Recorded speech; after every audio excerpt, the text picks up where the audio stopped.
Assalamualaikum warahmatullahi wabarakatuh. Innal hamdalillah hamdan katsiran thayyiban mubarakan fih. Asyhadu an la ilaha illallah wahdahu la syarika lah. Wa asyhadu anna Muhammadan abduhu wa rasuluhu la nabiyya ba'dah. Allahumma shalli wa sallim ala Muhammadin wa ala alihi washabihi ajma'in. Alhamdulillah, kita bersyukur di kajian pagi ini mudah-mudahan kehadiran kita membawa manfaat di dunia wal akhirah. Biasanya yang hadir berapa orang, Bu?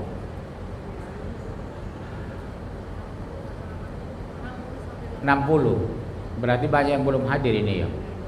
Biasanya kalau untuk ngaji agak susah disiplin. Yang disiplin ke pesta atau jalan-jalan ke puncak. Itu biasanya kita disiplin ya. Sebagusnya yang disiplin itu kalau ngaji, karena ini wajib menguntungkan dunia akhirat.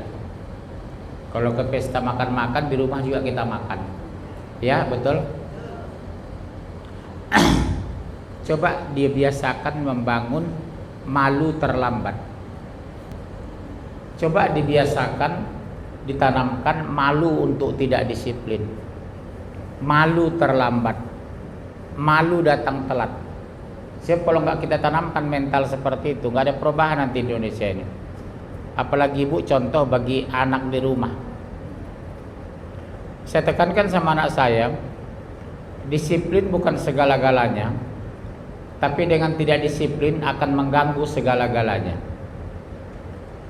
Saya ulang ya Bu, disiplin memang bukan segala-galanya, tapi dengan tidak disiplin akan mengganggu segala-galanya. Kenapa orang barat itu bisa disiplin? Kenapa orang bule bisa disiplin? Kenapa orang China bisa disiplin? Sama-sama manusia kok. Karena kita tidak ada sanksi tegas terhadap mereka yang datang terlambat. Itu masalah. Misalnya kalau datang terlambat denda 100 juta, kan nggak mungkin terlambat. Ya, ke depan ini mudah-mudahan disiplin ya Bu. Karena itu budaya Islam sebenarnya. Contohnya apa? Kita sholat 5 kali sehari semalam. Boleh nggak zuhur jam 5? Nggak bisa. Boleh asar jam 7 malam? Nggak bisa. Artinya apa? Ibadah kita saja pun disiplin. Sebenarnya Allah ingin mendidik kita agar menjadi hamba-hamba yang disiplin. Di ibadah kita Ramadan, ibu tidak pernah santai ketika beduk berbunyi, langsung buka puasa. Allahumma lakasumtu, sudah buka aman tuh katanya. Kenapa bisa ibu disiplin bulan Ramadan? Kenapa ibu buka puasa disiplin? Kenapa sholat bisa disiplin? Kita mulai dari rumah tangga, dari diri sendiri, agar anak di rumah ikut. Ya Bunda ya, harus dari kita memang. Cuma masalahnya, ketika anak keluar rumah, di luar tidak disiplin, gurunya tidak disiplin. Ada contoh yang tidak baik dan tidak benar di luar, yang harusnya jadi panutan, tidak bisa jadi panutan. Makanya saya terus terang tidak nyaman tinggal di Indonesia ini. Karena sejak kecil kami dibiasakan disiplin, kerja keras. Kami tidak ada yang santai dari kecil Bu. Disiplin dan kerja keras menghasilkan yang terbaik insya Allah. Baik. Belum saya buka tadi ya, masih ngomel ya. Assalamualaikum warahmatullahi wabarakatuh. Innal hamdalillah nahmaduhu wa nasta'inuhu wa nastaghfiruh wa na'udzubillahi min syururi anfusina wa min sayyiati a'malina. May yahdihillahu fala mudilla lahu wa may yudlil fala hadiya lahu. Asyhadu an la ilaha illallah wahdahu la syarika lahu wa asyhadu anna Muhammadan abduhu wa rasuluhu la nabiyya ba'dah. Alhamdulillah, kita bersyukur masih dihadirkan kita di sini. Badan masih disehatkan meskipun saya sakit, masih dikuatkan meskipun kita ada yang lemah, masih diberikan rezeki yang berlebih walaupun kadang belum tentu kita minta, masih punya rumah bagus, mobil 3. Betul? Kita syukuri itu. Saya yakin di sini semua punya mobil, kecuali yang tidak punya. Betul? Itu kita syukuri dalam rangka apa? Mendekatkan diri lebih dekat kepada Allah dengan melakukan ibadah. Salah satu bentuk syukur apa? Ketaatan meningkat. Makin tua makin taat, bukan makin banyak ke mall. Saya paling risih melihat wanita-wanita muslim banyak berkeliaran di mall. Mall itu bukan tempat kita. Tempat kita pengajian, masjid, silaturahmi ke rumah saudara, bukan mall. Setiap Ahad suami istri anak mantu ke mall, suami istri anak mantu ke mall, suami istri anak mantu ke mall. Sepertinya wajib hari Ahad itu ke mall. Saya seumur umur, Bu, udah 27 tahun saya nikah, belum pernah dalam sejarah saya bawa anak bawa istri ke mall sampai hari ini. Hidup sampai sekarang dia. Ini istri saya ini. Hidup sampai sekarang. Anak saya juga begitu, Bu, dan saya 3 di luar negeri lagi. Pulang ke Indonesia, di Indonesia nggak ada jalan-jalan ke mall, jalan ke sana, jalan kemari. No. Karena dari kecil saya biasakan mall itu bukan tempat kita, nah.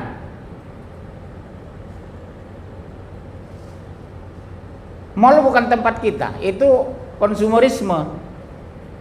Coba ibu jalan-jalan ke mall, nggak bisa lihat sepatu bagus, hijab bagus, kerudung bagus, betul? Langsung pingin beli. Jin mendampingi, setan menggoda. Beli aja, Bu, toh juga uang ada, toh juga suami punya uang, toh juga tabungan masih punya, toh juga deposito 6 miliar lagi kalau ada. Inilah, Bu, yang harus kita robah, menjadi pribadi-pribadi yang islami dan istiqomah. Butuh apa? Ilmu. Butuh apa? Amal soleh. Butuh apa? Sahabat yang benar. Saya anjurkan ibu, biasakan mencari sahabat yang benar, bukan sahabat yang kaya. Kaya belum tentu benar, benar bisa kaya. Jangan ibu terpengaruh bersahabat dengan orang kaya kalau dia tidak benar. Tapi carilah sahabat yang benar, syukur-syukur dia orang kaya. Ya, Bu, ini sudah miskin belagu, udah jelek sombong. Kaya tapi pemurah, pintar tapi rendah hati, cantik tapi tidak pamer. Lihat, masih berdatangan satu-satu. Terus nanti sampai kita pulang ini. Begitu selesai, dia datang lagi. Kita doakan mereka kembali ke jalan yang benar, ya. Tema hari ini penghapus dosa-dosa wanita. Kira-kira ibu punya dosa enggak? Hari ini dosa kepada siapa? Kepada suami, berburu sangka. Kepada anak, membentak berlebihan. Kepada tetangga, pot kembang retak, dicurigai tetangga. Bangun pagi baru 20 menit kita bangun sudah membuat dosa. Yang berat itu, Bu, dengar saya, dosa kepada manusia. Kenapa, Bu? Belum tentu ibu ridho, belum tentu ibu legowo, belum tentu ibu ikhlas minta maaf. Pernah nggak ibu datang ibu-ibu lain, Bu, mohon maaf, saya kemarin ngomongin ibu dengan teman saya, maafkan saya. Nggak mungkin ibu berani ngomong gitu. Betul. Justru yang berbahaya padang mahsyar itu, kalau dosa kepada Allah, taubatan nasuha. Salat sunnah 2 rakaat, salat taubat, selesai insya Allah. Tapi kalau dosa kepada manusia, harus ditemui, Bu. Nggak bisa diwakili anaknya, nggak bisa diwakili suaminya, nggak bisa diwakili cucunya. Harus kepada orang yang bersangkutan. Makanya hati-hati, Bu, bikin dosa kepada sesama manusia. Resikonya berat sekali. Kalau ibu ketemu di dunia, kalau meninggal, kalau padang mahsyar ibu temukan, kalau dia neraka, kemana ibu cari dia? Makanya hati-hati doa terhadap dosa terhadap wanita, sesama wanita, sesama kita. Hindari. Nggak bisa ngomong yang benar, diam. Ojo ngomong, menang aja. Ya, ojo ngomong, cicing wae atau cicing. Penyebab dosa dan kunci masuk surga. Nah, ini, Bu. Penyebab penghapus dosa dan kunci masuk surga. Satu. Apa kira-kira, Bu? Ini ibu yang baju merah. Apa kira-kira penyebab penghapus dosa dan kunci masuk surga? Baju merah, PDIP. Apa kira-kira? Sebelahnya. Halo, mikir dong. Ibu. Apa kira-kira kunci masuk surga itu?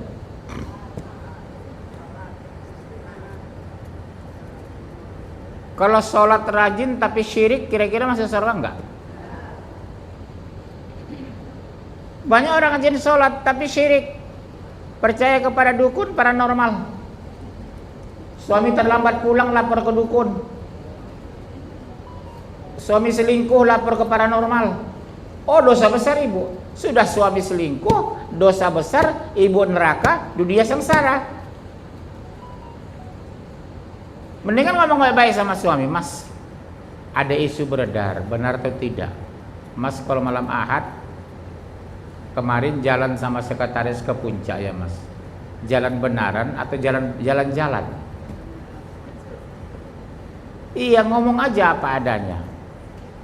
Jangan ada apa. Ngomong ada apanya, apa adanya. Jangan ada apa. Jangan mencurigai tanpa fakta. Dosanya nambah, suami benar-benar selingkuh jadinya. Ya. Baik, satu. Apa penghapus dosa dan kunci masuk surga? Harus bertauhid yang lurus. Catat. Dalilnya 46 ayat 13 dan 14. Baca. Siapa mau baca?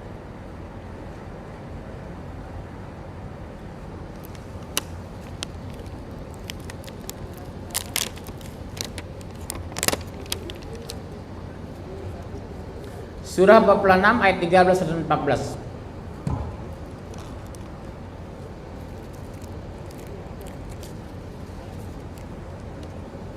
Ketemu?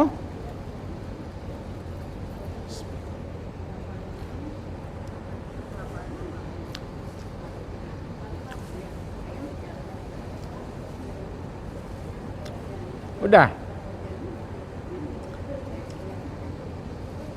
Itu bikin. Bu, dibaca Bu, ayo. 46, 13 dan 14.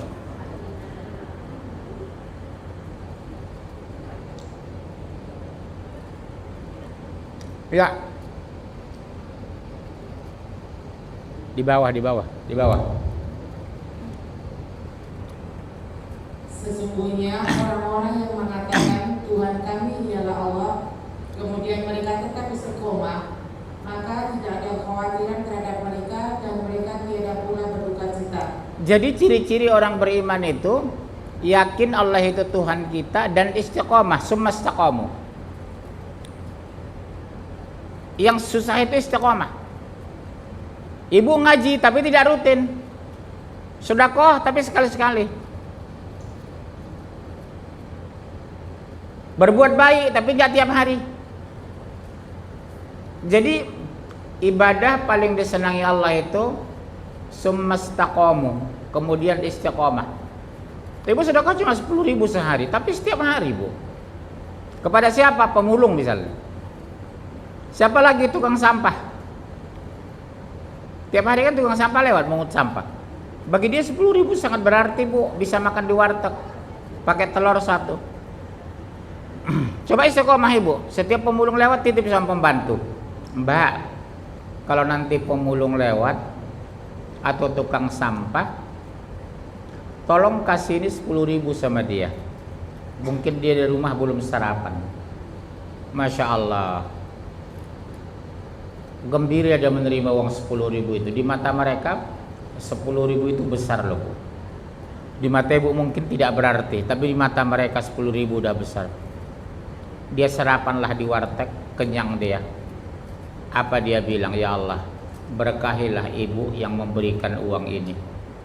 Ibu berkah hanya 10.000. Gampang kan cari keberkahan itu. Udah Ibu lakukan gak itu? Sudah gak? Kasih sama pemulung tiap hari 10.000. Atau tukang sampah 10.000. kita didoakan, malaikat mengaminkan, hidup kita tenang. Hanya 10.000 per hari. Sementara ibu makan ke mall, sekali makan 800 1 juta, betul? Ibu sama suami, anak 3. Sekarang makan paling tidak 1 juta di mall.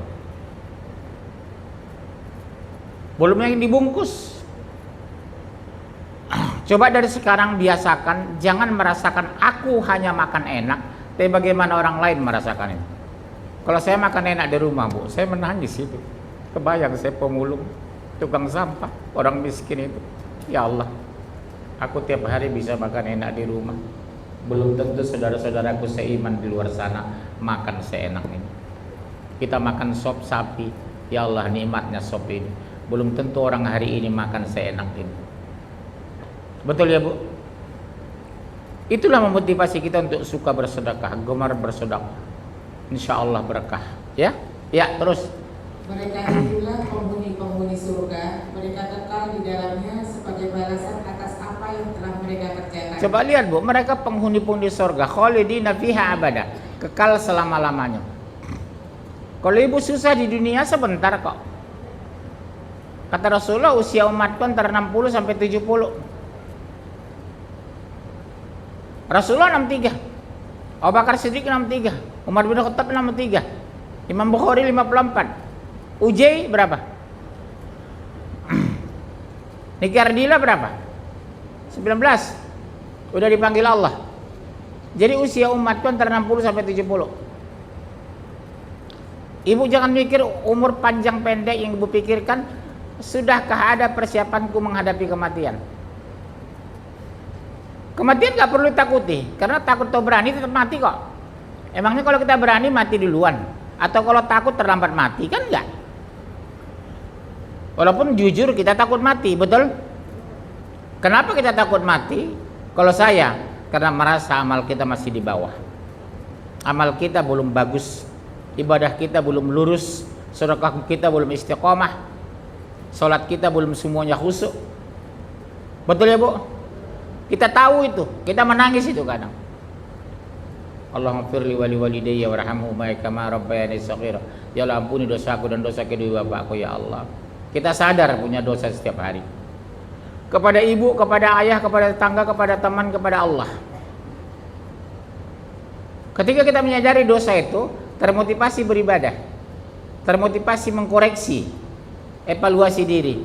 Usiaku ya Allah udah 50 tahun. Salatku belum rapi ya Allah. Usiaku udah 50 tahun lebih ya Allah.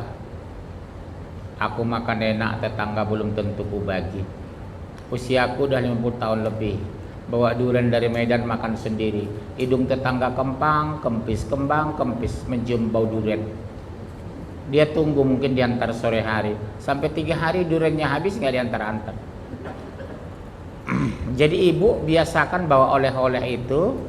Kalau tidak ada niat membagi tetangga, jangan dilihat tetangga kita menurunkannya dari mobil. Bu, ustaz lain mungkin gak ada ngomong ceramah seperti ini. Kalau ibu dari kampung bawa oleh-oleh, bawa duku dari Palembang, bawa durian dari Medan, bawa buah banyak dari mana-mana, jangan sampai terlihat sama tetangga kita menurunkan dari mobil.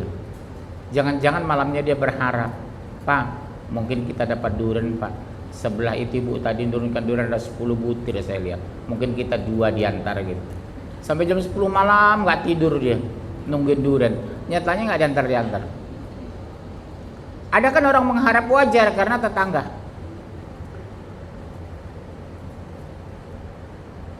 Kalau tidak ada niat berbagi. Kalau ada niat berbagi gak apa-apa. Bu ke rumah bu, kenapa? Maaf kalau saya ngantar ke rumah ibu, kelihatan sama tetangga lain saya nggak enak. Kalau ibu yang ke rumah saya, ibu sendiri yang bawa. Oh iya begitu caranya bu. Contohnya saya antar sama ke rumah ibu, sementara ibu ini melihat saya antar durian, kan pasti dia mikir kenapa saya nggak diantar gitu.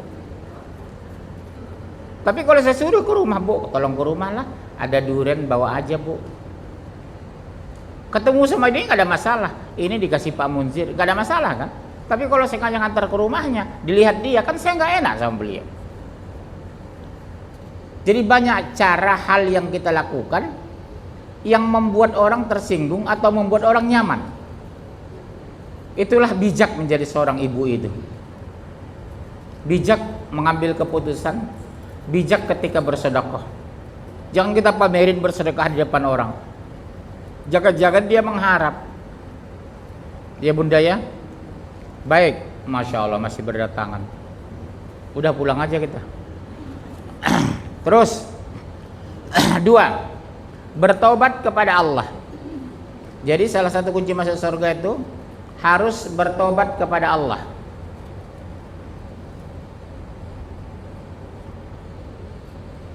Dalilnya 3135 surat 2 160. 3135 surat 2 160.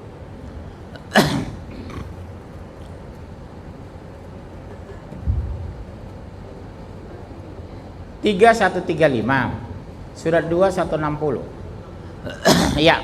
Dan juga orang-orang yang apabila mengerjakan perbuatan keji atau menganiaya diri sendiri, mereka ingin akan Allah, lalu memohon ampun terhadap dosa-dosa mereka, dan siapa lagi yang dapat mengampuni dosa selain daripada Allah, dan mereka tidak meneruskan perbuatan kejinya itu sedang mereka mengetahui. Bu,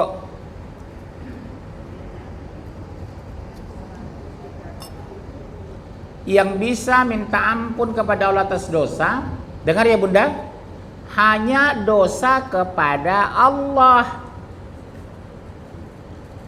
Kalau dosa kepada sesama manusia harus minta maaf langsung. Makanya berisiko kita kalau berbuat salah sesama manusia. Belum tentu ibu berjiwa besar mau minta maaf. Ibu malu, ibu gengsi. Ngapain saya minta maaf? Gak ada maaf bagimu. Kalah lagi tuh. Sesama manusia nggak bisa bu. Kita harus minta maaf. Yang minta ampun kepada Allah hanya dosa kepada Allah. Tidak sholat, tidak saum, tidak zakat, tidak haji. Itu ya minta ampun. Tapi kalau dosa sama manusia harus menemui manusianya. Menyakiti seorang harus menemui orangnya. Mengambil hak orang harus mengembalikan haknya. Masya Allah. Berat bu dosa kepada manusia itu. Udah meninggal dia, kata orang. Astagfirullah. Di padang mahsyar harus ibu cari. Ibu tidak akan masuk surga. Begitu dicek malaikat, ibu masih punya dosa, deretan dosa kepada manusia 16 orang selama di dunia. Nggak masuk surga ibu.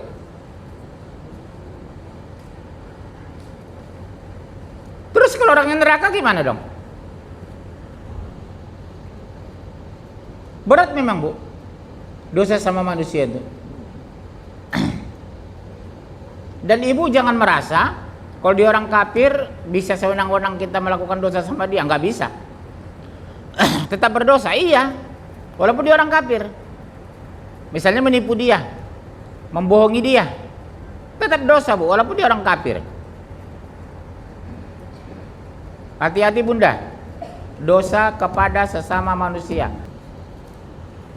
Kecuali mereka yang telah bertaubat dan mengadakan perbaikan dan menerangkan kebenaran, maka terhadap mereka itu aku menerima taubatnya, dan akulah yang maha menerima taubat lagi maha penyayang. Yang menerima taubat itu Allah kalau dosanya kepada Allah. Poin 2160 udah. Poin ketiga, mengerjakan sholat, aqimis sholat. Ada orang rajin pengajian bu, tapi nggak sholat. Ada. Memang langka tapi ada. Rajin ngaji, kerudungnya syar'i, sedekahnya setiap hari, tapi nggak sholat bon. Keja, yang lebih lucunya lagi, lucu saya bilang, udah meninggal disolatkan. Kalau saya nggak mau bu, seumur hidup nggak pernah sholat, tiba-tiba meninggal disolatkan. 3135 2160. 3 mengerjakan sholat 1959. 74 42 43. Halo. 74, 42, 43. Udah ketemu? Ayo dibaca.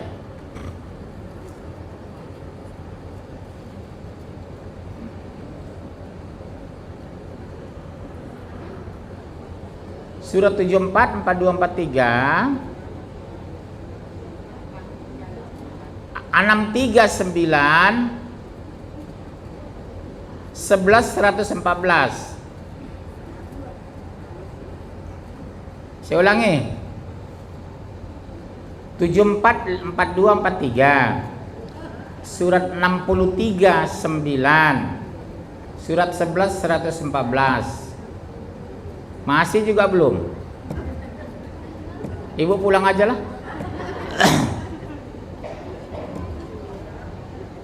Ada 4 surah, Bu. 1959, 74 ayat 42, 43, 63 ayat 9, surah 11 ayat 104 balik. Ya, 1959. Maka datanglah sesudah mereka pengganti yang jelek yang menyia-nyiakan sholat dan memperturutkan hawa nafsunya, maka mereka kelak akan menemukan kesesatan. Coba lihat, Bu, bermain-main terhadap sholat. Oh, sholat saya Pak, tapi enggak serius. Sholat saya Pak, tapi tidak tepat waktu. Saya sholat Pak, tapi tidak khusyuk. Sambil lewat aja. Sambil sholat ngingat lagi merebus air, jangan-jangan airnya tumpah. Jangan-jangan lagi masak gulai santannya pecah. Mikirin santan pecah Ibu sedang sholat. Caranya matikan kompor dulu. Kalau Ibu sedang menggulai ikan, kan kalau tidak diaduk-aduk itu santannya pecah. Rasanya udah nggak enak. Matikan kompor dulu sholat. Habis sholat baru menyalakan lagi supaya santan tidak pecah. Ibu kan gara-gara santan pecah sholatnya nggak khusyuk. Lebih penting santan daripada sholat. Kok tahu? Iya, saya perhatikan ibu-ibu gitu. Awas santannya pecah, santan pecah kata. Dia lebih ikhlas imannya pecah. Terus, apakah yang memasukkan kamu ke dalam sakor atau neraka? Mereka jawab, kami dahulu tidak termasuk orang-orang yang mengerjakan sholat. tuh neraka sakor.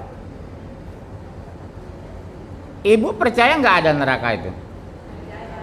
Betul, yang benar. Seminggu terakhir siapa yang pernah melawan suami?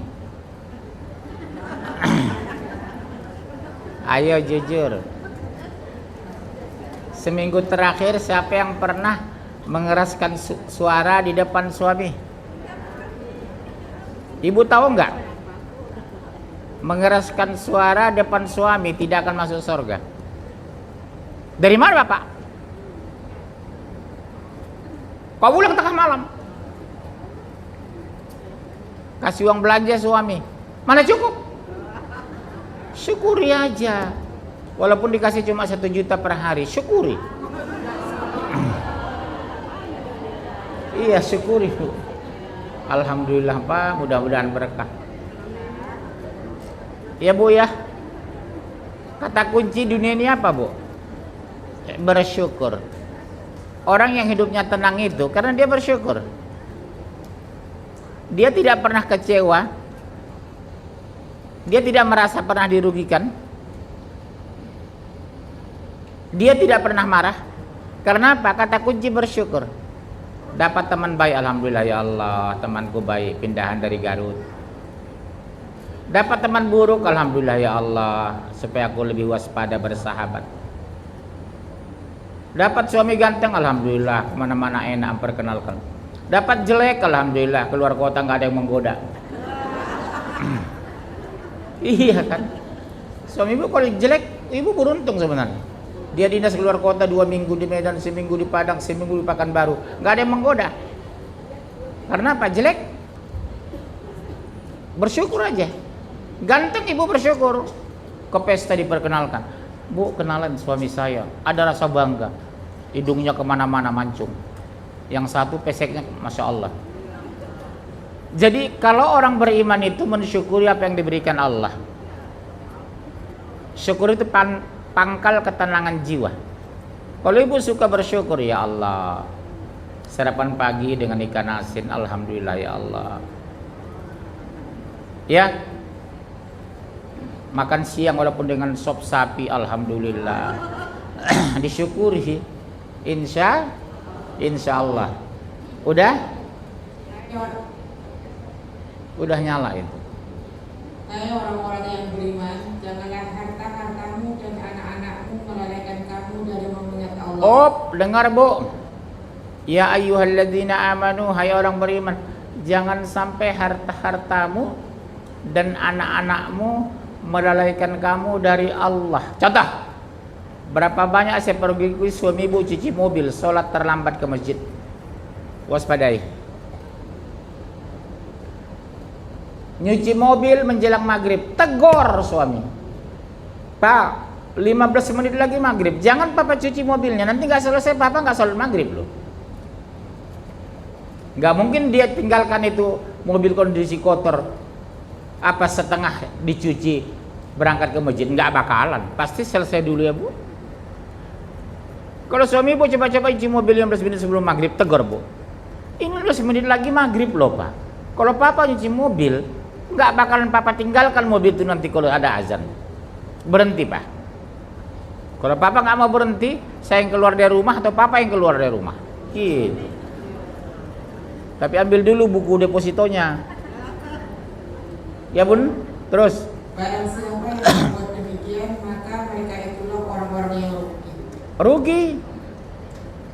Manfaatkan waktu semaksimal mungkin. Ya. Kemudian surat berapa? 11 atau 14? 11 114. Dan dirikanlah sembahyang itu pada kedua tepi siang, pagi dan petang, dan pada sebagian permulaan daripada malam. Sesungguhnya perbuatan-perbuatan yang baik itu menghapuskan dosa perbuatan yang buruk. Itulah peringatan bagi orang-orang yang ingat. Ibu tahu nggak manfaat sholat itu? Satu, tapi syaratnya harus ikhlas ya Bu, ketenangan jiwa. Kedua, menghapuskan dosa antara sholat ke sholat berikutnya. Masya Allah. Tapi dosa kecil Bunda, bukan dosa besar. Dosa besar harus bertobat. Menghapus dosa dari waktu sholat ke sholat berikutnya, tapi dosa-dosa kecil. Yang paling enak kalau saya mendapatkan sholat itu, ketenangan jiwa. Kita nggak gelisah, nggak gampang berburuk sangka, nggak mudah mencurigai orang. Apapun yang kita makan, sesederhana pun apapun yang kita makan, kita tetap tenang.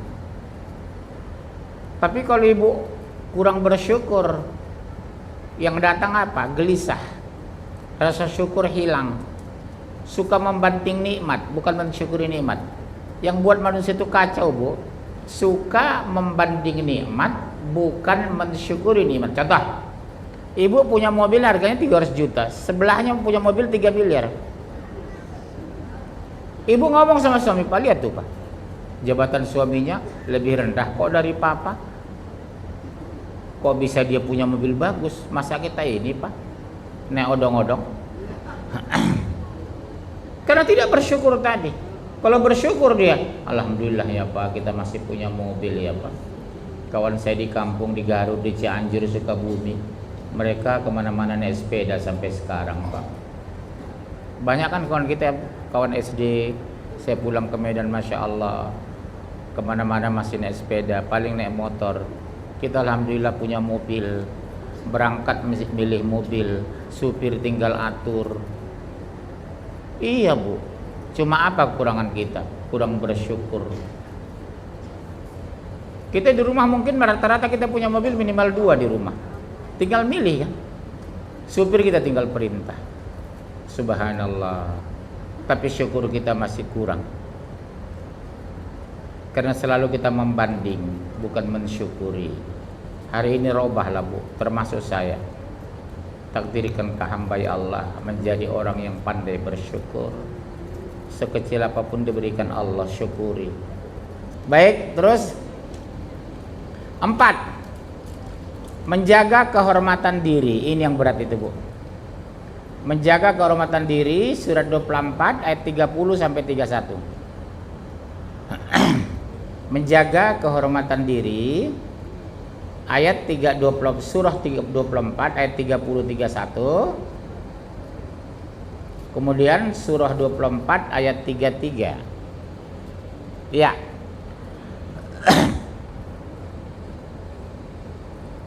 Katakanlah kepada orang laki-laki yang beriman, hendaklah mereka menanam pandangannya dan memelihara kemaluannya. Bu, bukan hanya perempuan ditegur Allah, kami juga. Kepada laki-laki kata Allah.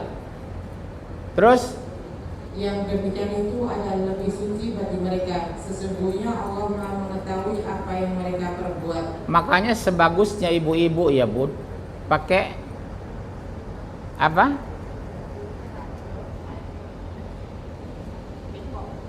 Nikob.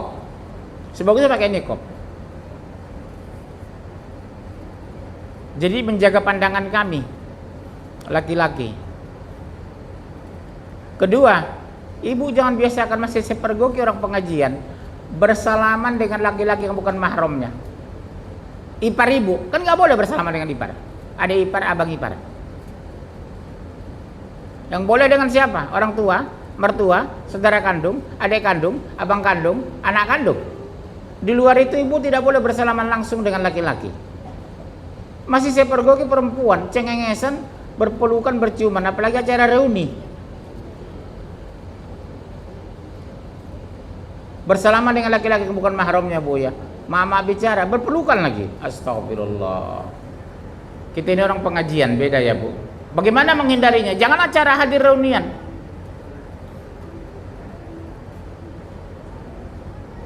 Karena kalau udah acara reunian itu udah bebas bablas. Kayak zaman SMA jadinya. Iya, Bu, bablas. Reuni kuliah, reuni SMA, teman SD. Karena gembiranya kita peluk semua yang ketemu. Ya, jangan. Harus kita bedakan. Terus Dan orang-orang yang tidak mampu kawin dalam menjaga kesucian dirinya, sehingga Allah memampukan mereka dengan karunia-Nya. Dan budak-budak yang kamu miliki yang menginginkan perjanjian dalam kamu buat perjanjian dengan mereka. sekarang budak nggak ada, pembantu. Jika kamu mengetahui ada kebaikan pada mereka, dan berikanlah kepada mereka sebagian dari harta Allah yang dikaruniakannya kepadamu. Dan janganlah kamu paksa budak-budak kamu untuk melakukan aturan, sehingga mereka sendiri mengikuti kesucian, karena kamu tidak mencari keuntungan duniawi. Dan barang siapa yang memaksa mereka, maka sesungguhnya Allah adalah Maha Pengampun dan Maha Penyayang kepada mereka sesudah mereka dipaksa itu. Hindari ibu pembantu di rumah pakai rok sepat. Aurat bagi suami itu kan. Aurat bagi suami, Bu. Ibu pembantu di rumah pakai rok sepan, suami di rumah. Maaf bicara, ibu ke pasar, terjadi apa-apa dengan suami. Sering kejadian kan? Selingkuh dengan pembantu. Apalagi pembantunya cantik, lebih cantik dari istrinya. Sering kejadian itu, selingkuh dengan pembantu. Di depan ibu pura-pura baik, dikondisikan ibu sering keluar rumah. Iya, Bu, ya. Sering laporan sama saya gitu. Dikondisikan istrinya sering keluar rumah, syukur-syukur keluar kota. Berdua dengan majikannya di rumah. Merusak.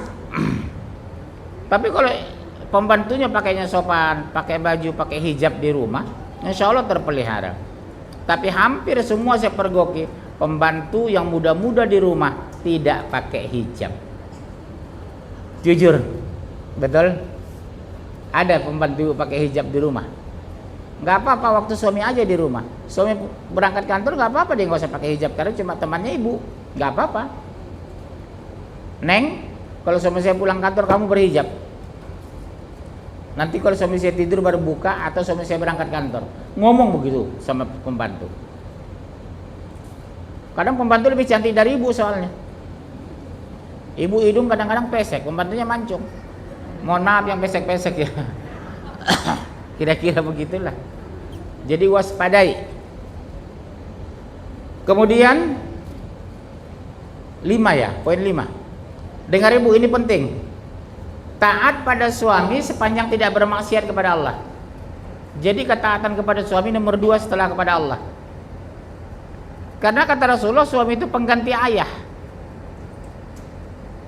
Kalau ibu sudah menikah, Bu, dengar saya, ibu mutlak patuh kepada suami, bukan kepada ibu. Contoh, suami sakit, ibu, orang tua sakit, ibunya ibu. Siapa yang ibu dahulukan? Ayo. Ibu di bawah tekanan jawab itu ya. Ibu kandung kita sakit, ibu kandung ibu lah ya, pihak perempuan. Suami juga sakit. Siapa yang ibu dahulukan? Suami. Nak, ke rumah ya nak, mama sakit nak. Maaf ya ma, suami saya sakit ma. Udah 3 hari, mungkin besok meninggal. Ya, misalnya. Iya, tetap memprioritaskan suami. Durhaka kamu? Enggak ma, kewajiban saya memuliakan suami karena saya sudah menikah. Tapi kalau kami laki-laki enggak, Bu. Kalau panggil ibu, dipanggil istri, saya mendahulukan ibu saya. Kalau laki-laki ya, saya boleh mendahulukan ibu saya. Kalau perempuan enggak, Bu, mendahulukan suami. Karena besok di padang mahsyar yang bertanggung jawab suami. Kalau saya bertanggung jawab ayah saya, makanya saya dahulukan orang tua saya. Istri saya nggak bertanggung jawab terhadap saya. Jadi setan pun suami ibu tidak bertanggung jawab. Ada suaminya setan di sini. Gondoruo. Terus poin berikutnya 5. 6. Sabar menghadapi ujian. 4, 3, 4, 6, 6, 10, 11. Yang tadi ayatnya 4, 3, 4 udah. Halo? Udah dibaca? Surat 4, 3, 4. Kemudian surat 6, 6 ayat 10 dan 11.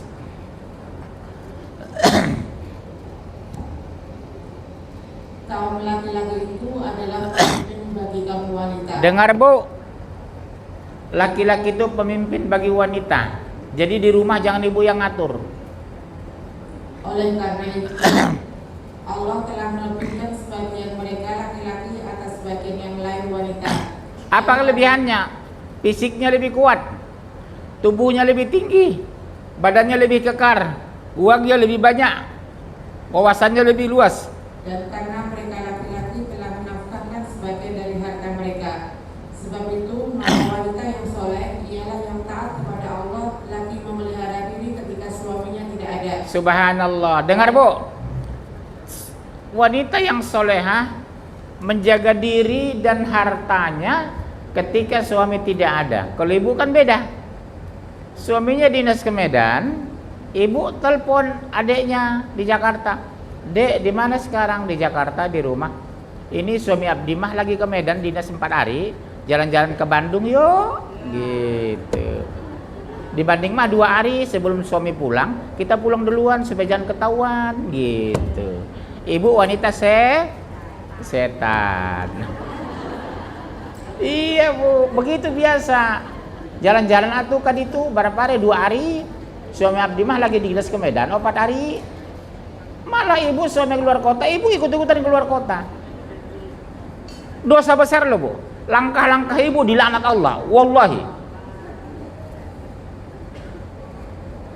Oleh karena Allah telah memelihara mereka, wanita-wanita yang kamu khawatirkan musuhnya, maka nasihatilah mereka dan pisahkanlah mereka di tempat tidur mereka. Nah, artinya apa? Pisah ranjang, nggak bisa diatur. Tidur di gudang. Dan pukulah mereka. Kemudian jika mereka menaatimu, maka janganlah kamu mencari-cari jalan untuk menyusahkannya. Sesungguhnya Allah Maha Besar. Lihat Bu, besarnya sanksi bagi perempuan yang keluar rumah tanpa izin suami. Pukul kata Allah. Ibu pernah nggak dipukul? Jalan ke Bandung, Cianjur, Karena suaminya nggak ngerti hukum, nggak ngaji. Kenapa sih harus keluar kota ketika suami luar kota? Pulang dulu suami baru ngomong, Pak, boleh nggak kami sama teman pengajian besok ke Bandung? Walaupun sebenarnya nggak boleh Bu sama wanita ya, harus ada mahram keluar kota itu. Hindari sebenarnya Bu, keluar kota itu sampai bermalam yang bukan dengan mahram. Mahram itu banyak, suami, anak laki-laki, adik laki-laki, mertua, orang tua kandung, itu mahram. Kebanyakan ibu kan rombongan dengan wanita, nggak boleh sebenarnya. Istri saya nggak pernah keluar rumah tanpa izin saya, harus ikut saya, atau didampingi sama anak laki-lakinya. Berdosa, ya Bunda ya. Di Indonesia kebablasan wanitanya, jalan-jalan ke Bandung 3 hari, ke Jogja seminggu, ke Medan 3 tahun. Ya. Allah membuat istri dan istri Lut perumpamaan bagi orang-orang kafir. Keduanya berada di bawah pengawasan 2 orang hamba yang soleh di antara hamba-hamba kami. Lalu kedua istri itu berkhianat kepada kedua suaminya. Maka kedua suaminya itu tidak dapat membantu mereka sedikit pun dari siksa Allah. Dan katakan kepada keduanya, masuklah ke neraka bersama orang-orang yang masuk neraka. Istri Nabi Lut neraka Bu, karena menantang suami itu. Kok hebat banget sih suami itu Bu? Pak, kata ibu sama saya kan, jawabnya sederhana. Kenapa begitu besarnya diberikan Allah kepada kami kewenangan mengatur istri? Karena kami membiayainya dan kami bertanggung jawab di padang mahsyar. Itu masalahnya. Biasanya yang bertanggung jawab terhadap ibu bukan ayah lagi, suami. Kecuali sampai meninggal ibu tidak nikah, itu ayah kandung betul. Tapi kalau ibu sudah menikah, yang bertanggung jawab suami ibu. Hati-hati Bunda ya. Itu makanya kepatuhan kepada suami mutlak dalam Islam itu, nggak bisa iseng. Ya terus. Dan Allah membuat istri Firaun perumpamaan bagi orang-orang yang beriman. Ketika ia berkata, Tuhanku, bangunkanlah untukku sebuah rumah di sisiku dalam surga, dan selamatkanlah aku dari Firaun dan perbuatannya, dan selamatkanlah aku dari kaum yang zalim. Coba lihat Bu, Firaun neraka jahanam, istrinya malah ahli surga. Kenapa? Patuh kepada Allah. Dia bisa sabar bersuamikan ahli neraka, Firaun. Tapi istrinya ternyata Masya Allah ahli surga. Nanti kalau ibu masuk surga, bisa ibu tanyakan sama malaikat, aku mau bertemu dengan istri Firaun. Dulu pernah kami diajarkan itu, dia ahli surga. Boleh enggak saya bertemu dengan istri Firaun? Kalau sama-sama masuk surga Bu, bisa kita ketemu. 6 poin ke-6, sabar menghadapi ujian. Sabar menghadapi ujian. 11 ayat 11.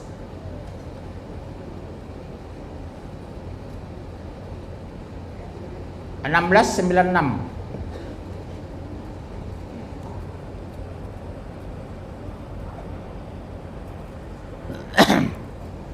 Kecuali orang-orang yang sabar terhadap bencana dan mengerjakan amal-amal soleh, mereka itu beroleh ampunan dan pahala yang besar. Mulai dari 9.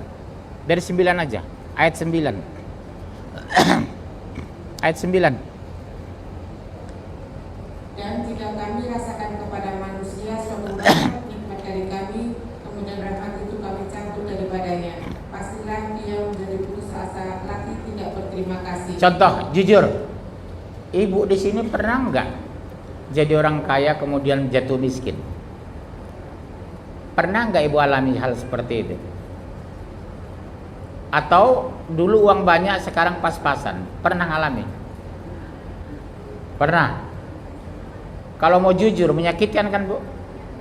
Kita megang uang banyak, tiba-tiba suami pensiun, uang pensiun kecil, kebutuhan anak sekolah banyak, megang uang ala kadarnya, sehari cuma 3 juta ya.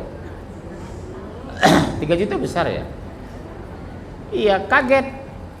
Biasanya megang uang banyak, tiba-tiba sehari jatah 50.000.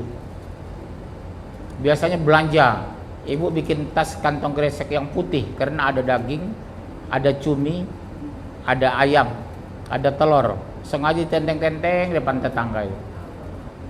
Begitu suami pensiun, minta, Mbak bikin tas warna hitam aja lah, tas kresek, kantong kresek, supaya jangan kelihatan tahu tempe, tahu tempe, tahu tempe. Iya, saya perhatikan kadang ibu-ibu tetangga gitu, Bu. Kalau beli ayam, beli daging, beli soto, beli itu, tasnya itu kantongnya kantong plastik yang putih itu yang kelihatan dari luar. Tapi giliran tahu tempe itu diminta kantong plastik yang hitam, nggak kelihatan. Masya Allah, kelakuan ibu itu. Dan jika kami rasakan kepadanya kebahagiaan sesudah bencana yang menimpanya, niscaya dia akan berkata, telah hilang bencana-bencana itu daripadaku. Sesungguhnya dia sangat gembira lagi bangga. Kecuali orang-orang yang sabar terhadap bencana dan mengerjakan amal-amal soleh, mereka itu beroleh ampunan dan pahala yang besar. Tidak sekadar diampuni tapi pahalanya besar. Siapa itu? Yang sabar ketika musibah dan bencana. Suami meninggal muda, sedih pasti. Kehilangan oke. Tapi ibu, innalillahi wa inna ilaihi raji'un. Allah takdirkan aku hanya 7 tahun mendampingi suamiku, ya Allah. Ada kan Bu gitu, 5 tahun nikah meninggal suami, anak-anak kecil 2 orang, pendapatan gak ada, deposito 0. Tapi Bu tetap bilang innalillahi wa inna ilaihi raji'un. Pasti yang terbaik dari Allah. Itu butuh kesabaran iman. Ya? Apa yang di sisimu akan lenyap dan apa yang ada di sisi Allah adalah kekal. Dan sesungguhnya kami akan memberi balasan kepada orang-orang yang sabar dengan pahala yang lebih baik dari apa yang telah mereka kerjakan. Kata kunci sabar, Bu. Dimiskinkan sabar, dikayakan syukur. Ya, terus. Kemudian rajin sedekah sudah. Rajin sedekah sudah 261. Rajin sedekah 2261. Perumpamaan nafkah yang dikeluarkan oleh orang-orang yang menafkahkan hartanya di jalan Allah adalah serupa dengan sebutir benih yang menumbuhkan 7 butir. Pada tiap-tiap bulir 100 biji. Allah melipat gandakan kehandaran bagi siapa yang dia kehendaki, dan Allah Maha Luas karunia-Nya lagi Maha mengetahui. Tapi catatan, Bu, siapa yang dia kehendaki. Ibu tidak bisa memaksakan kehendak. Contoh, ibu itu kalau sedekah rezekinya kok melimpah ya. Sementara Pak kita rajin sedekah, rezeki kita nggak nambah. Ibu jangan kecil hati dan iri. Karena aku memberikan sesuatu kepada makhluk hambaku yang ku kehendaki. Orang rajin sedekah hartanya makin melimpah, Bu. Giliran kita sedekah biasa-biasa aja. Karena tujuan kita sedekah bukan mencari harta, cari apa? Ridho. Apa yang ibu dapatkan kalau diridhoi Allah? Ketenangan jiwa. Walaupun makan kita sederhana, tapi pikiran tenang. Ya, ketenangan jiwa yang susah didapatkan di kota besar sekarang. Hari-harinya gelisah. Baik. 8. Banyak berzikir kepada Allah. Ciri-ciri penghapus dosa wanita, banyak berzikir kepada Allah, zikrullah. 1328 2186. Ya, banyak berzikir kepada Allah. 1328 2186. Yaitu orang-orang yang beriman dan hati mereka menjadi tentram dengan mengingat Allah. Ingatlah, hanya dengan mengingat Allah lah hati menjadi tentram. Ibu tenang nggak kalau berzikir? Enggak juga, pas saya gelisah berzikir berarti enggak ikhlas. Ada juga memang, Bu, rajin berzikir tapi gelisah. Kenapa, Ustadz? Karena tidak ikhlas. Rajin sholat tapi gelisah, enggak ikhlas. Kata kunci di ikhlas itu, Bu. Ya, 2186. Dan apabila hamba-hambaku bertanya kepadamu tentang aku, maka jawablah bahwasanya aku adalah dekat. Aku mengabulkan permohonan orang yang berdoa apabila ia memohon kepadaku. Maka hendaklah mereka itu memenuhi segala perintahku dan hendaklah mereka beriman kepadaku agar mereka selalu berada dalam kebenaran. Supaya terpelihara kebenaran, kita harus beriman. Supaya terpelihara iman, harus mengamalkan kebenaran. Itu aja putar-putar. Bagaimana mungkin kita mengamalkan kebenaran kalau kita tidak beriman? Bagaimana mungkin kita beriman tapi tidak paham kebenaran? Berarti harus belajar Quran, harus belajar hadis, harus mengaji dan mengkaji. Banyak orang rajin membaca Al-Quran tapi tidak mengkaji Al-Quran. Banyak orang mengaji Al-Quran tapi tidak mengkaji Al-Quran. Bu, ayo ada pengajian. Enggak bu, saya mengaji di rumah lah, dapat 3 juz. Dia hanya mengaji, bukan mengkaji. Kita di sini mengkaji. Kedua, pahalanya lebih besar bu, mengkaji Quran daripada mengaji Quran. Kalau mengaji Quran membaca huruf. Kalau mengkaji Quran memahami makna. Itu bedanya. Ibu 3 juz bisa mengaji, tapi nggak mengkaji. Habis maghrib ngaji, habis isya ngaji, habis subuh ngaji,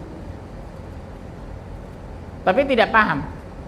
Bismillahirrahmanirrahim. Yasin wal Qur'anil hakim innaka laminal mursalin ala siratim mustaqim. Apa artinya bu? Tahu. Ibu baca sejak kelas 3 SD itu Yasin itu. Ibu nggak tahu maknanya. Karena apa? Membaca Yasin bukan memahami Yasin.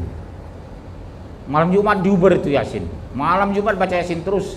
Tapi ibu nggak paham. 40 tahun ibu baca Yasin. Apa bu makna Yasin itu? Tahu. Karena membaca bukan memahami. Tugas kita membaca dan memahami. Terakhir mengamalkan. Penutupnya mengajarkan. Poin terakhir, berbakti kepada orang tua. 46:15. 46:15. 31:14.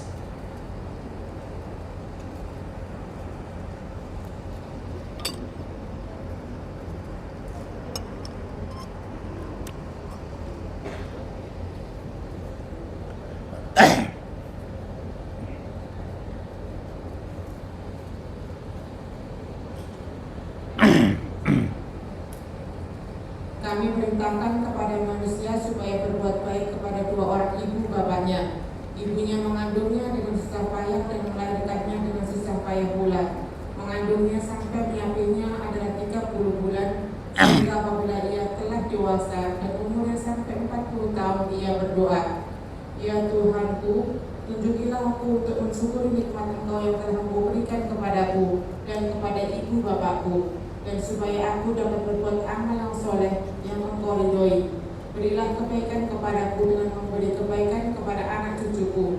Sesungguhnya aku bertaubat kepada Engkau dan sesungguhnya aku termasuk orang-orang yang berserah diri. Ya coba lihat bu, sempurna doa itu.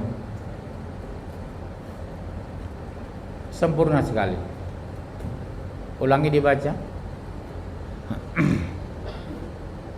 Kami perintahkan kepada manusia supaya berbuat baik kepada 2 orang ibu bapaknya. Perintah bu, bukan dianjurkan. Perintah berarti wajib. 2. Ibunya mengandungnya dengan susah payah dan melahirkannya dengan susah payah. Banyak meninggal kan waktu melahirkan anak. Mati syahid bu. Mengandungnya sampai menyapihnya ada 30 bulan. Iya 24 tambah 6. Berarti bayi prematur. Sehingga apabila ia telah dewasa dan umurnya sampai 40 tahun, ia berdoa, ya Tuhanku, tunjukilah aku untuk mensyukuri nikmat Engkau yang telah Engkau berikan kepadaku dan kepada ibu bapakku, dan supaya aku dapat berbuat amal yang soleh yang Engkau ridhoi. Berilah kebaikan kepadaku dengan memberi kebaikan kepada anak cucuku. Sesungguhnya aku bertaubat kepada Engkau dan sesungguhnya aku termasuk orang-orang yang berserah diri. Nah, berarti kesimpulannya hari ini, orang yang beriman kepada Allah dan Rasulnya pasrah dengan ketentuan dan takdir Allah. Kira-kira Kalau takdir baik, ibu bisa pasrah. Kalau takdir buruk, bisa. Punya anak tiga-tiganya nakal. Punya besan, belagu. Punya mantu, sombong. Punya tetangga, nggak mau teguran. Diuji. Kenapa kita yang diuji? Karena kita yang mengaku beriman. Inna salati wa nusuki wa mahyaya wa mamati lillahi rabbil alamin la syarika lahu wa bidzalika umirtu wa ana minal muslimin. Hidupku matiku hanya untuk Allah, berarti pasrah. Takdir baik dan buruk berarti terima. Kan itu kan kita salat kan? Inna salati semua salatku wa nusuki hidupku wa mahyaya matiku wa mamati matiku lillahi rabbil alamin, hanya untuk Allah. Hidup untuk mati hanya untuk Allah, berarti takdir harus diterima. Keputusan Allah harus pasrah. Hidung pesek harus terima. Mancung disyukuri. Ibu jangan dipegang hidungnya, nggak apa-apa. 17 23. Dan Tuhanmu telah memerintahkan supaya kamu jangan menyembah selain Dia, dan hendaklah kamu berbuat baik pada ibu bapakmu yang sebaik-baiknya. Jika salah seorang di antara keduanya atau kedua-duanya sampai belum berlanjut dalam pemeliharaanmu, maka sekali-kali janganlah kamu mengatakan kepada keduanya perkataan A, dan janganlah kamu membentak mereka dan ucapkanlah kepada mereka perkataan yang mulia, dan rendahkanlah dirimu terhadap mereka berdua dengan ucapan kesayangan, dan ucapkanlah, wahai Tuhanku, kasihlah mereka berdua sebagaimana mereka berdua telah mendidik aku di waktu kecil. Kesimpulannya, 1. Hidup orang beriman harus mencintai Allah dan Rasul. Yang kedua, menyayangi dan memuliakan ibu kandung dan ayah kandung. Yang ketiga, menyayangi anak. Banyak orang yang punya anak tapi menyia-nyiakan anak. Banyak orang punya anak tapi tidak mendidik anak. Banyak orang punya anak tapi masa bodoh dengan tingkah anak. Banyak orang punya anak tapi tidak peduli terhadap anak. Dosa besar bu kita. Gak usah nikah kalau nggak mau peduli sama anak. Baik, pertanyaan. Silakan. Yang bertanya itu cerdas, yang silakan.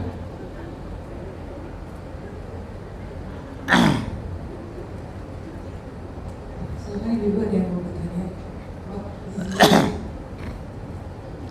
Assalamualaikum Ustaz. Iya, Waalaikumsalam. Ustaz, menuntut ilmu itu kan wajib ya. Iya. Kalau misalnya kita ajak teman misalnya ke kajian, terus teman kita bilang kalau patuh sama orang tua, patuh sama suami itu bisa masuk ke dalam surga mana aja. Itu gimana? Bagaimana mungkin masuk surga kemana aja kalau sendiri dia tidak punya ilmu?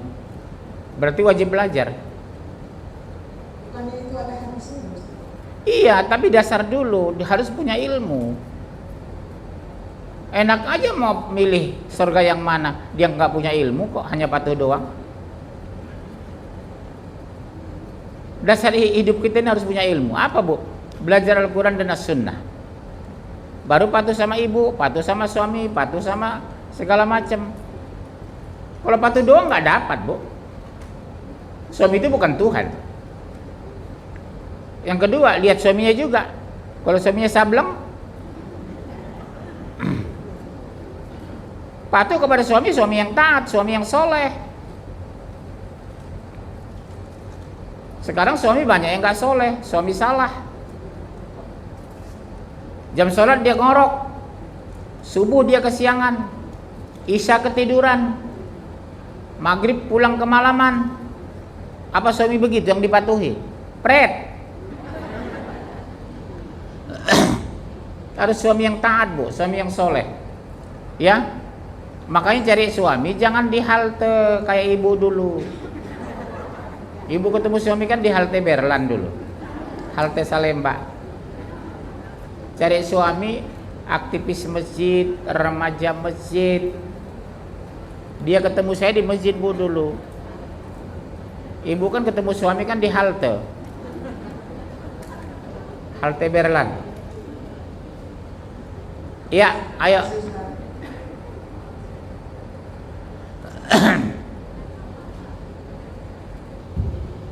Assalamualaikum warahmatullahi wabarakatuh. Waalaikumsalam warahmatullahi. Pak Ustadz, makanya kalau misalnya kita berdosa dengan suami setiap hari. Apa berdosa? Setiap hari. Kenapa? Berdosa pada suami. Contoh dosa itu seperti apa kira-kira? Melawan, membentak, suara lebih gede gimana? Ya kayak berisik lah tiap hari gitu, berantem. Nggak berantem untuk hal besar ya.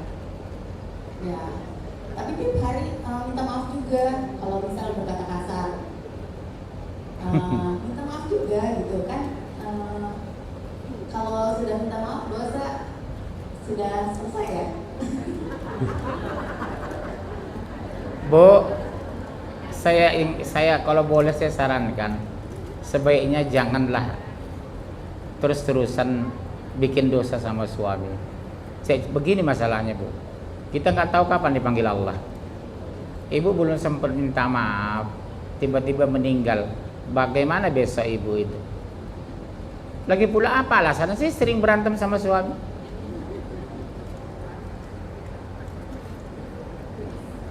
Iya, baik-baikan aja lah sama suami.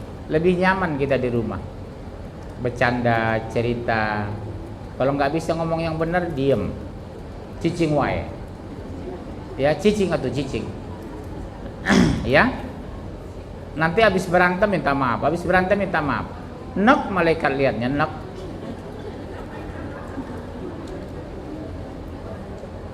Ya.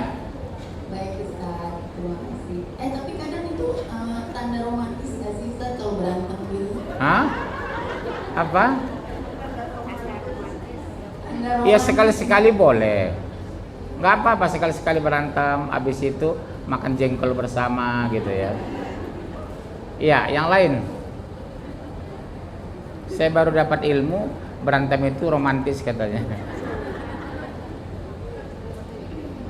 Yang benar itu kalau habis berantem menangis. Iya, siapa lagi? Cukup?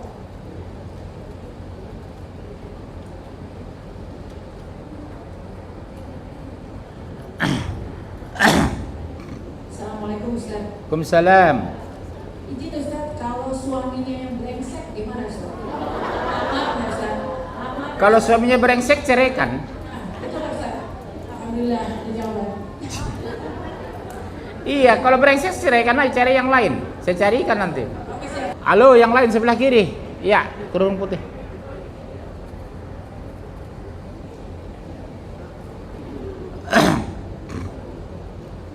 Kerudung putih. Bu, saya anjurkan baiknya ibu warna hitam ya. Wanita itu busana terbaik warna hitam. Laki-laki ya putih ya. Kita mulai bulan depan ibu kemari pakai kerudung hitam, baju hitam. Kita doakan beliau kembali ke jalan yang benar ya.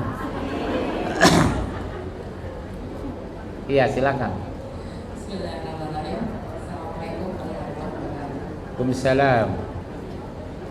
Ini tentang poin pertama dari Pak Ustaz. Iya. Harus bertauhid yang lurus. Tauhid itu kalau dengar ucapan itu apa namanya mudah, tapi untuk dilaksanakan itu sangat sulit dan berat. Kalau seandainya ya niatnya setengah hati Pak Ustaz. Mohon penjelasan. Begini Bunda. Untuk poin yang ke-6 Pak Ustaz, sabar menghadapi ujian. Satu-satu ya.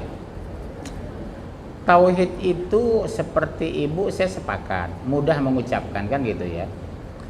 Untuk sampai ikhlas banyak berdoa sungguh-sungguh. agar kita bertauhid itu benar, lurus dan istiqomah.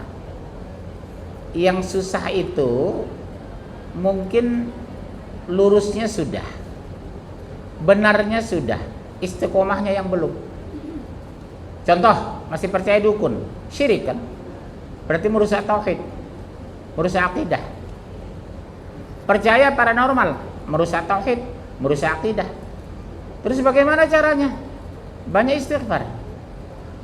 Mudah-mudahan dosa kita diampuni, ibadah kita diterima.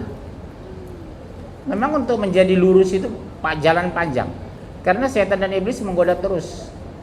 Allah menciptakan itu supaya menggoda kita.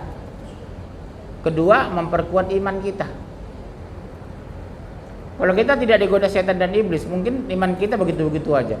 Tapi karena digoda, kita berusaha untuk kuat, untuk bertahan, untuk meningkat. Insya Allah. Terus nomor 2. Untuk poin yang ke-6, sabar menghadapi ujian. Iya.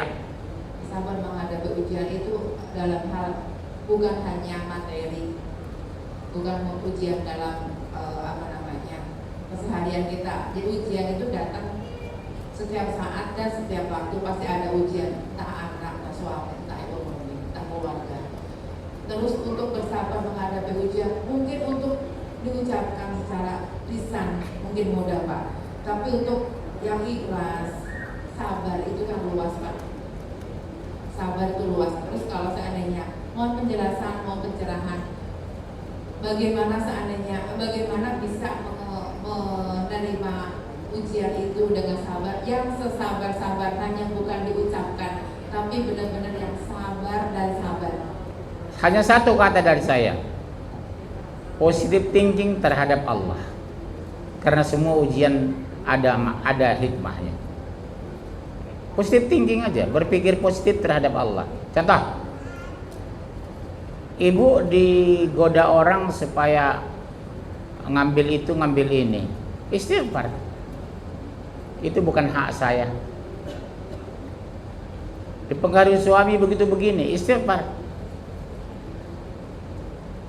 Memang butuh waktu Bu itu untuk bisa sabar, istiqomah dalam mengamalkan kebaikan itu. Butuh waktu memang.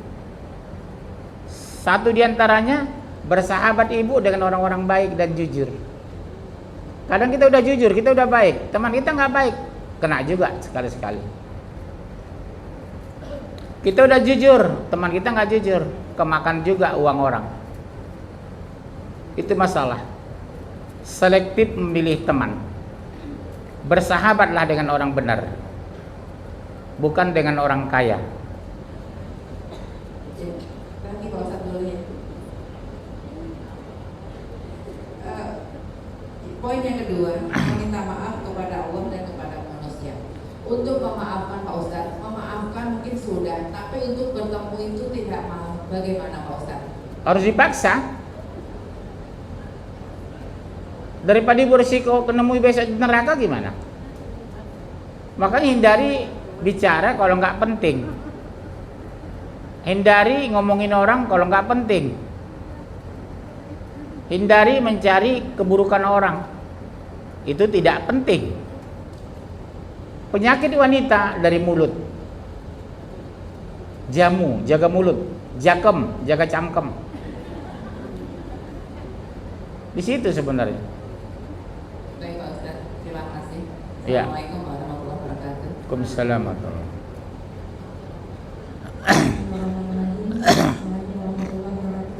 Waalaikumsalam warahmatullahi wabarakatuh. Maaf Ustaz, ini saya menyambung dari pertanyaan dari Bunda tadi yang masih saya ragu. Pertama, sabar menghadapi ujian. Iya. Mendapatkan suami yang brengsek juga adalah ujian Ustaz. Iya betul pasti. Jadi apakah bersabar tadi kan Ustaz cerai aja gitu. Bukankah seperti Asia yang istrinya mau bisa bersabar dengan taat kepada Allah walaupun suaminya engkar? Apakah ini termasuk kepada yang poin nomor 6, sabar dengan ujian itu? Jadi begini, Sabar dimaksud di sini jangan pasif. Contoh, suami brengsek. Cari orang yang bisa menasihati suami agar berubah.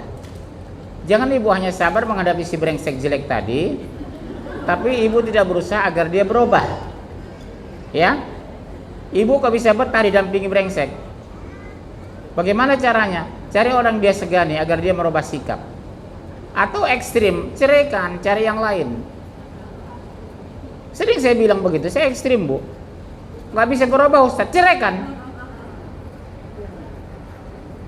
Masih banyak laki-laki luar sana yang baik, ya. Assalamualaikum warahmatullahi wabarakatuh. Waalaikumsalam. Iya, saya mau bertanya Pak Ustadz mengenai tadi kan sudah dijelaskan mengenai menghapus dosa-dosa wanita di poin ke-9, yaitu berbakti kepada orang tua. Iya. Berbakti kepada orang tua termasuk mertua ya Pak Ustadz? Iya. Ya. Apakah berdosa Pak Ustadz bila kita berselisih paham dengan mertua, terkadang terkait pola asuh, kadang ada perbedaan cara pola asuh atau penerapan Mendidik anak. mendidik anak. Bagaimana Pak Ustadz? Kalau saya menyikapinya begini, kalau kita berpola pikir dengan mertua berbeda dalam membesarkan anak, cenderung mertua atau orang tua kita memanjakan. Jangka panjang kan tidak baik bagi pertumbuhan anak, kan gitu. Bagaimana caranya? Mengurangi pertemuan orang tua kita dengan cucunya. Karena dimanapun di dunia ini, orang tua atau mertua kita itu kadang memanjakan berlebihan. Resiko terburuk, anaknya jadi orang buruk, akhlaknya menjadi buruk karena dimanjakan. Terus bagaimana cara yang terbaik? Di satu pihak bicara lembut dan santun sama orang tua. Ma atau bu, mohon maaf sekali, kemarin saya dengar anak-anak mama kasih jajan 300.000 ya. Kalau bisa janganlah ma, kegedean, nanti terbiasa ketergantungan ma. Ya, mendingan kasih sama saya. Iya, daripada sama dia. Yang kedua, mengurangi pertemuan dia dengan neneknya. Karena si nenek ini kadang memanjakan cucunya, gak bisa juga disalahkan. Kita salahkan dia tersinggung, walaupun kita nak tirinya, ya. Jadi caranya begitulah, mengurangi pertemuan cucunya dengan dia, dengan si nenek. Itu cara-cara yang paling lembut, mengurangi pertemuan cucu dengan si nenek. Makanya saya rumah sendiri. Cukup? Baik. Iya. Baik, nanti kita sambung tahun 2038 ya insyaallah. Mudah-mudahan kita tetap sehat, diberkahi, diberikan rezeki yang halal dan thayyiban, diberikan anak cucu yang soleh dan soleha. Doakan saya sehat, kondisi saya lagi sakit ya Bu. Baik, doa kafaratul majlis. Subhanakallahumma bihamdika asyhadu an la ilaha illa anta astaghfiruka wa atubu ilaik. Sampai jumpa. Assalamualaikum warahmatullahi wabarakatuh. Waalaikumsalam warahmatullahi wabarakatuh. Terima kasih.